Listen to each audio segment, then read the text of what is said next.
Yo, what's up mga pre? Nagbabalik na naman tayo para sa isang tutorial, no? So, ang gagawin nating content for today, tuturuan ko kayo sa tutorial kung paano mag-check ng status sa Pag-ibig Safe Loan.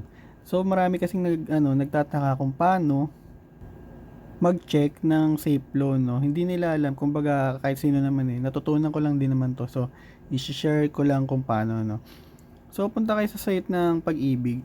Ayan, sa may site ng Pag-ibig mismo. So, punta kayo sa site ng Pag-ibig, no? Tapos, punta kayo dito sa may homepage nila. Sa may homepage, huwag na kayo mag-login, guys, no? Para sa mga nakapagpasa na at gusto lang mag-check ng status ng Pag-ibig Safe Loan. So, ang una nating gagawin ay pupunta tayo dito sa may apply for management loans.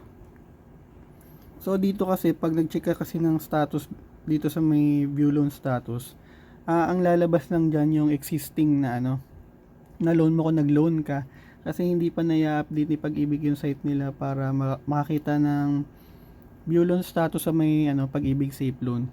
So ang gagawin natin mga pre, ito lang tayo. Pupunta tayo dito sa may apply for a short term loan. So pindutin natin 'yan. Tapos next. Finish. So ang gagawin natin, magre-reapply lang tayo dito sa sa my application, no. So fill upan nyo lang ulit itong mga details dito, no. So fill upan ko lang mga pre. So kapag na fill upan nyo na yan, no, punta na tayo dito sa may validate. Parang reapply lang tayo para makapag-check. Validate. Tapos ayan, lalabas yan. So pipindutin nyo rito sa my selection loan type ay yung safe loan, ito sa baba.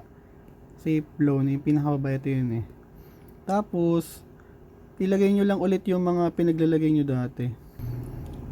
So kapag okay na yung details na mga nakalagay dito sa may mga blank, so kiklik nyo lang itong check eligibility. So ayan na mga pre, no, kita nyo na lumabas na sa screen natin yung status nitong ng ating loan. So sa akin kasi for batching na siya, no. Ngayong date ay June 21, 2026, no. Mariki na siya. So yun lang mga pre, no. Huwag niyo kalimutan mag-like and subscribe sa aking YouTube channel. Maraming salamat. Thanks.